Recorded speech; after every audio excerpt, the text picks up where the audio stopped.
Welcome to yet another episode. We are at Mishu Coffee Shop in Sea Point. You know it's Sunday affair. It's a good Sunday as per usual. And I'm joined by my beautiful guest, Thabiso from Couture. Hi Thabiso. Hi Sharon, how are you? I'm alright, and you? I'm good, thanks, no complaints. Alright, so we've got Thuli from Nesh Couture. Musadi, introduce yourself. How are you? I'm good, thanks, and you, Sharon? I'm good, thank you. So where are you originally from? I was born in Couture too. Okay. But now I'm based in Khayelitsha. That's where I'm running the brand from. Alright. Yeah, so that's where I'm based. I've been in the fashion industry since varsity days. So that's around 20. Ooh, varsity days. Alright, so I hear you guys are from Elokshin and I get excited when I see people coming from the hood like myself. But I'm close, I'm a girl, don't ask. Tavi, so let's start with you. What is your brand? What do you do? Are you a fashion designer? What are you? Okay, I'm Thabiso. I'm a fashion entrepreneur and I'm running a brand called T-Squared Clothing. Okay. Which was born in Cooks. I founded the brand back in 2008, the time I was still in high school. The brand is still in operation. Mm-hmm. We have a physical store in Cooks. We're selling online. We've got a website where people can buy online. And last year we opened a store in Joburg, which currently just finished literally a year. Sure. So truly, tell us about Nesh Couture. When did it start? Where's the brand now?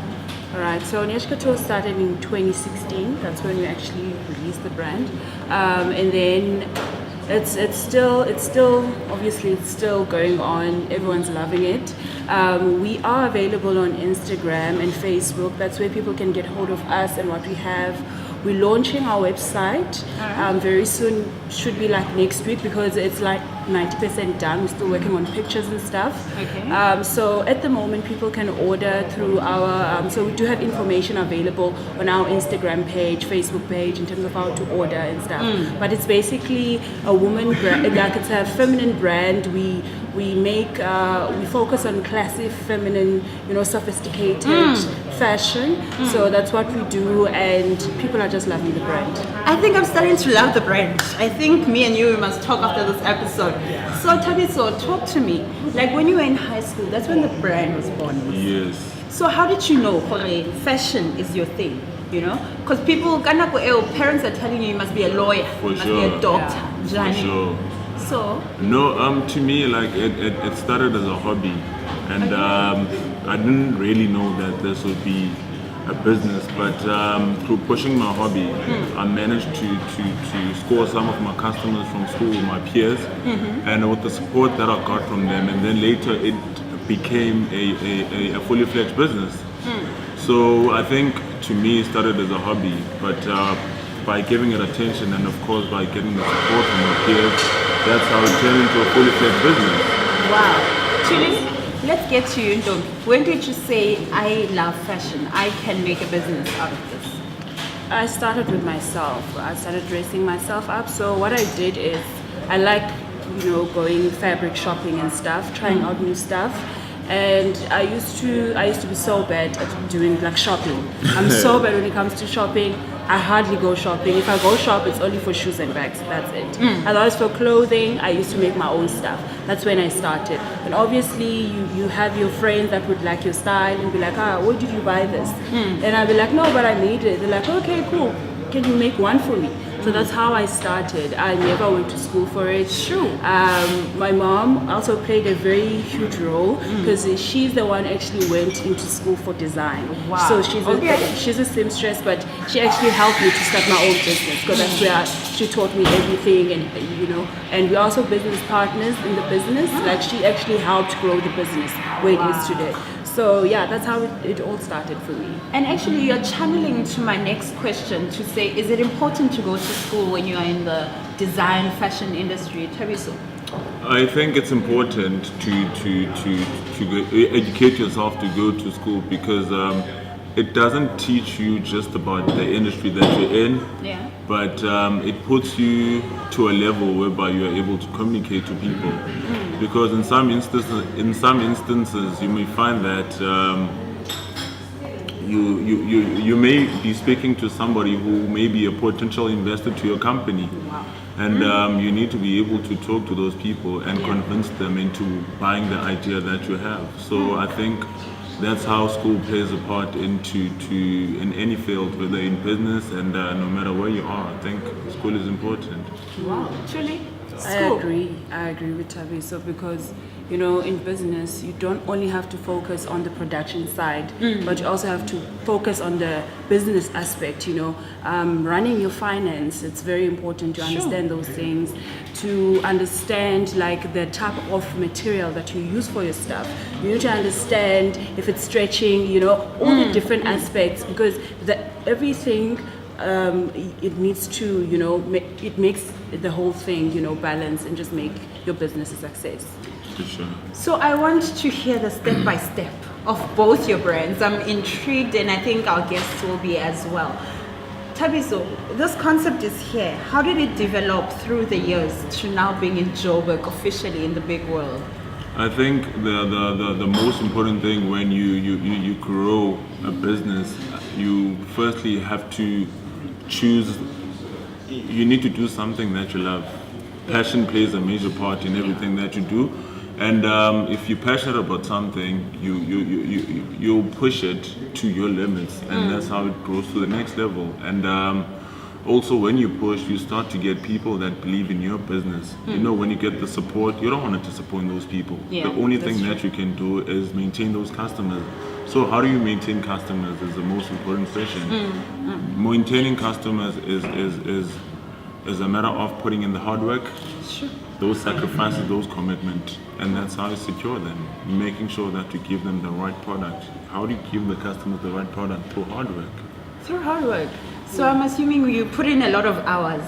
For sure. I'm going to come back to that one. I'm going to come back to that one, because that ties in with the family life, with relationships, with other things, but we'll come to that. Nesh, here's your brand. You are in demand, Ndo. How did you grow it? Okay, did you just wake up 20s mang mang, well, I'm going into business? What were the steps? Did you officially hire office space? Because some people prefer to work from home. Yeah. How did you go about with your brand? Okay, so with my brand, how I started is working from home, obviously. The nice thing about my workspace is the support that I'm getting from everyone that's around me. Yeah. So that actually helped me in terms of growing the brand.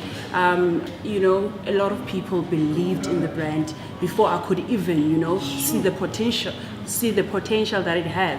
So I used to, I understand that it was there, but I never understood the potential it had. Potential it had. But people actually, the support that I was getting from people, and obviously bringing people, to help in terms of photographers, models, From us. All of them, bring them just in. Getting everyone involved. So guys, look, we are at Mishu Restaurant, so I am always going to treat you with the finest of the cream. Yes. I'm going to let Mishu tell you what you guys are having right now.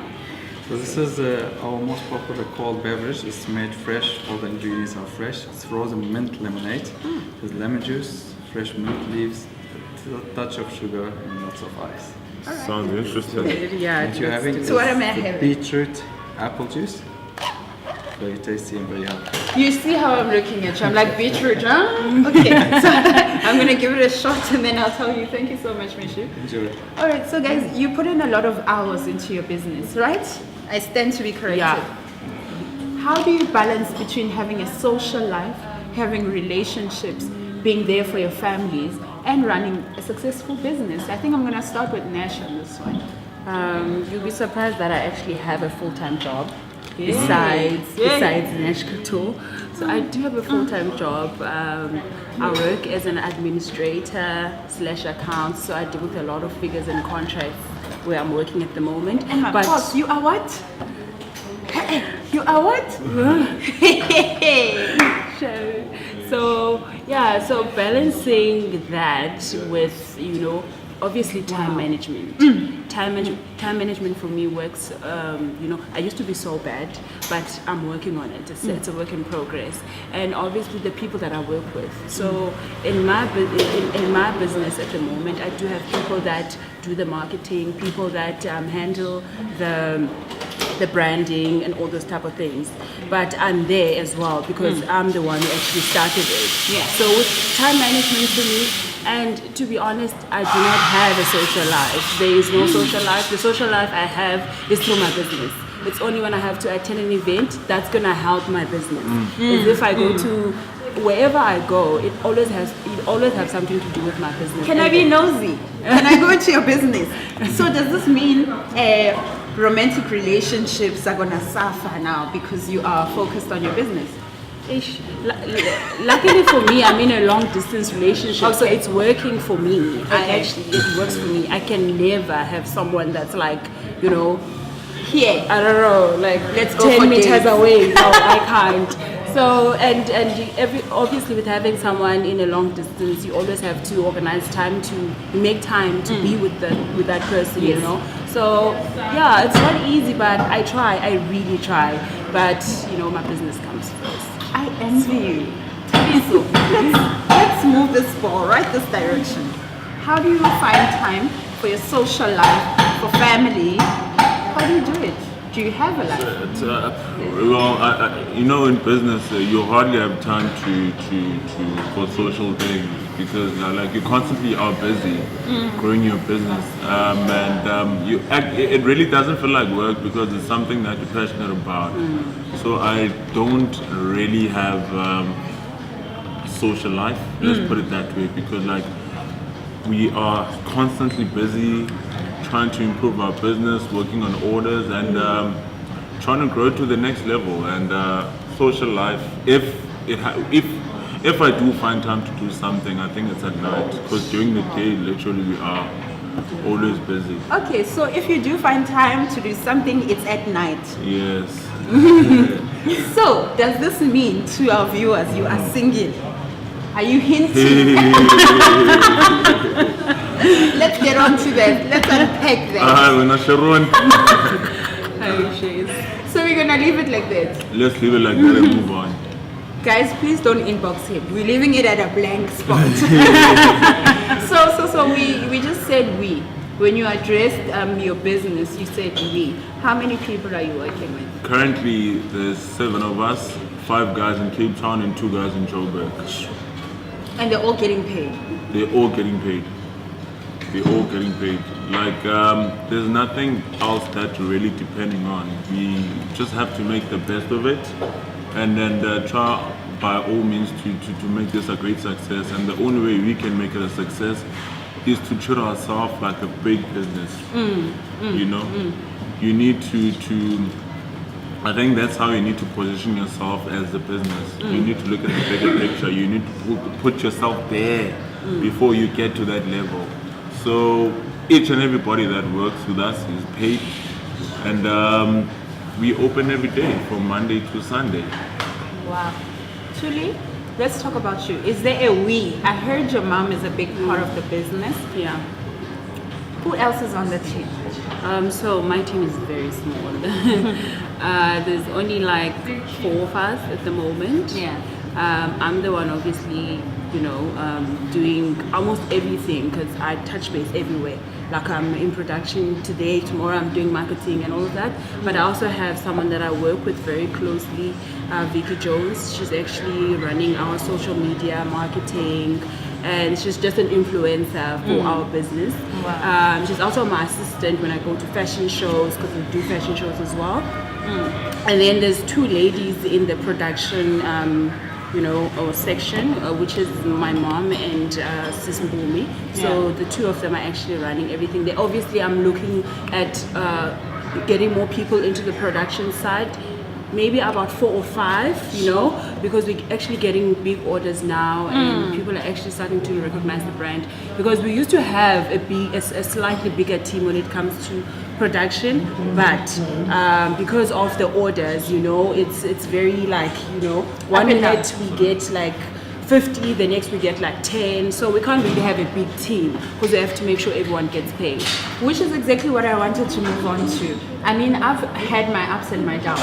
There was a time when I was flat broke that I had to leave Cape Town and go back home because I couldn't afford living here.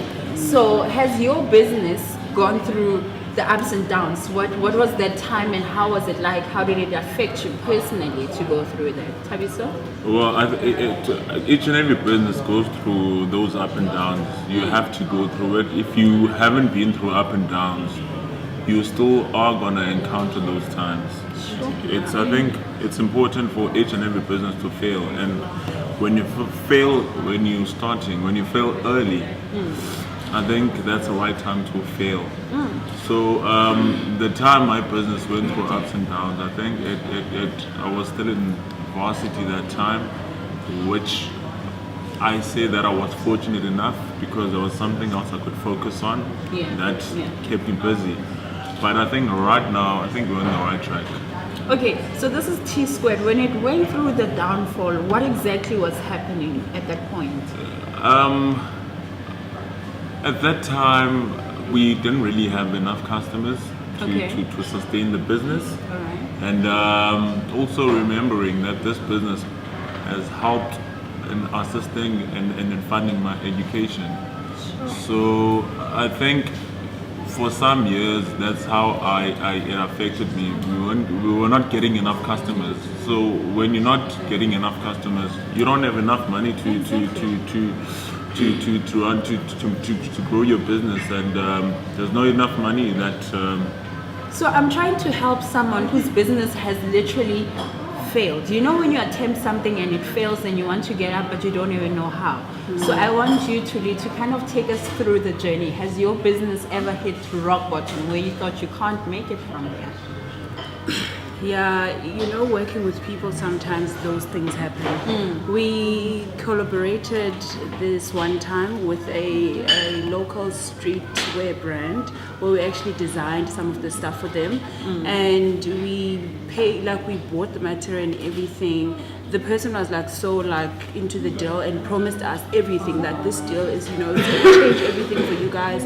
That's even before we decided to cut out the bulk orders and stuff. We were still taking bulk orders because we were trying to grow the business. So what happened here? The person came to pick up it goes back to not understanding the aspects of business. Sometimes you're just doing it because you love it, but you never look into the other different aspects. So we actually did that whole project for him, and we bought the material ourselves and everything, promised to pay us, and he never did till this day.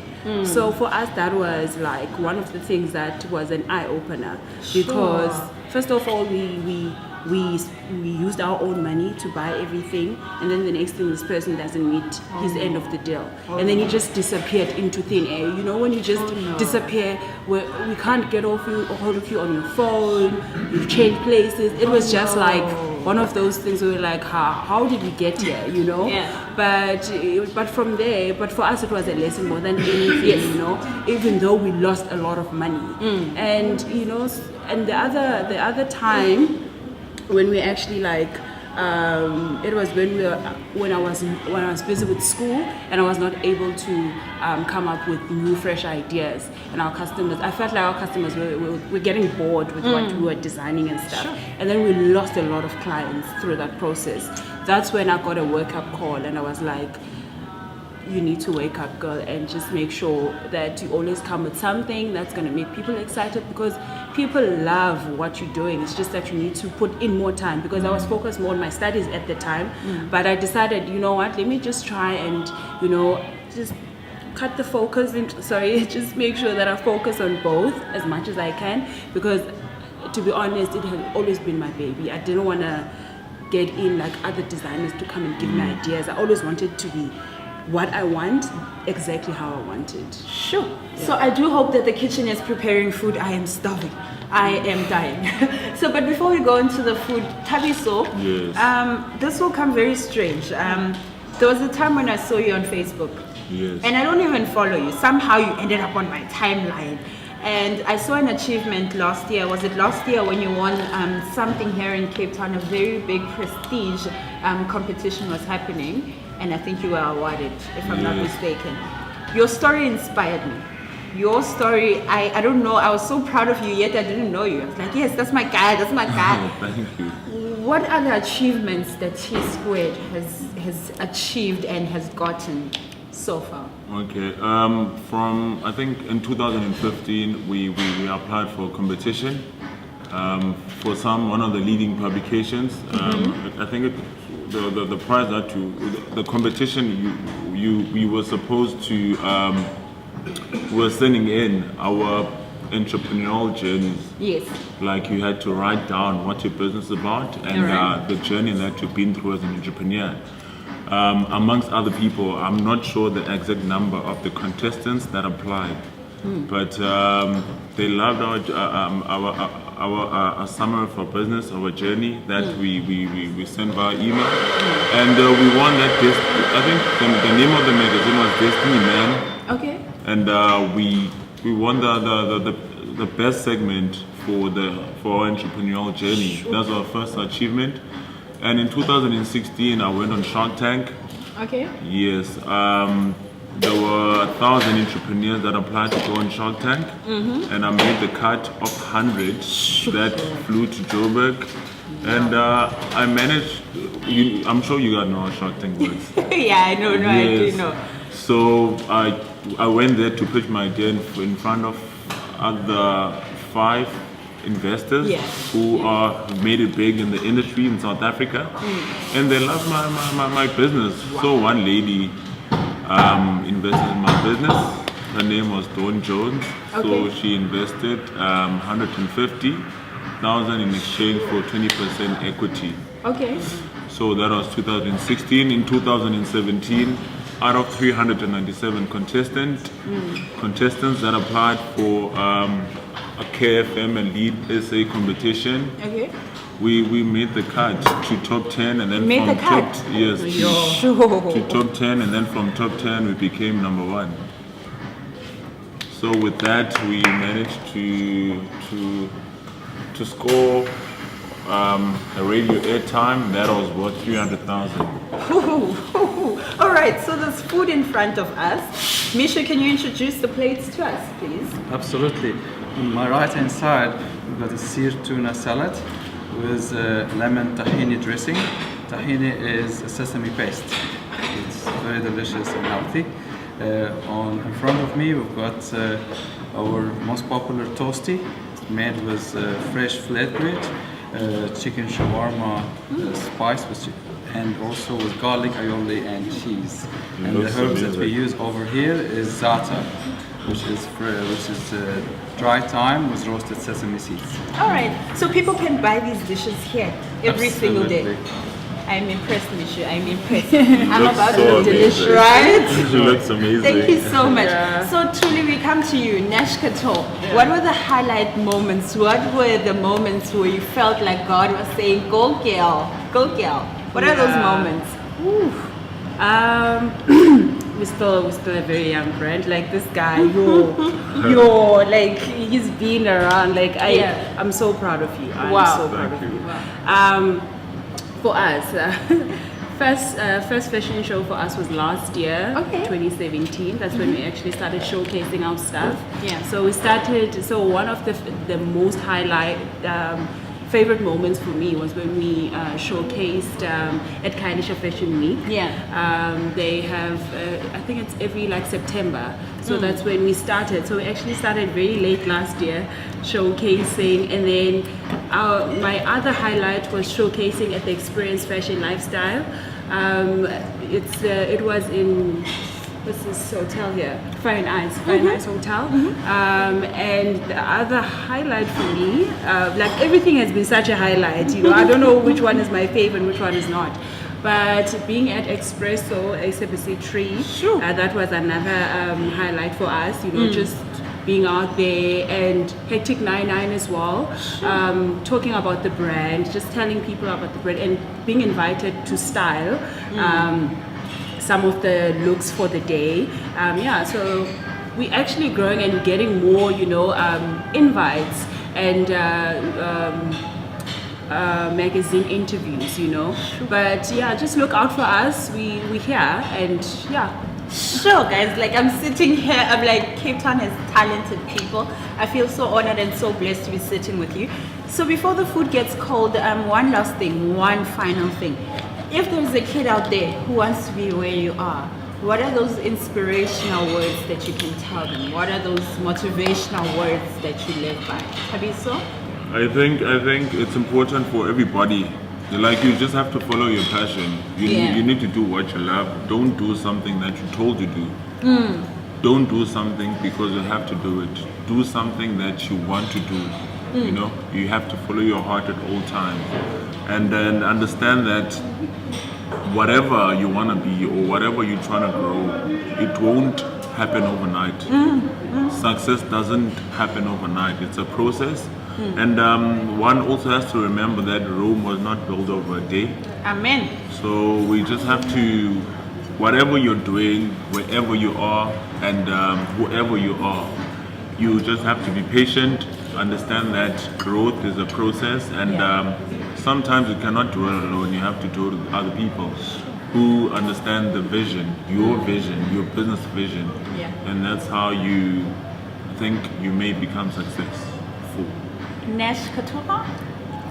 Follow your heart for me as well. You know? It's very important to do what you love, so that it doesn't feel like you're doing like work or, you know. I've always been a big dreamer. So I respect people who dream big. I respect people who dream that one day they want to be a CEO, or one day they want to be, you know, a successful person. So for me, keeping the dream alive and just following it until like the last lap. That for me, you know, just Sure. This has been a beautiful Sunday, and I hope it has been motivational to you guys as well as you're watching this.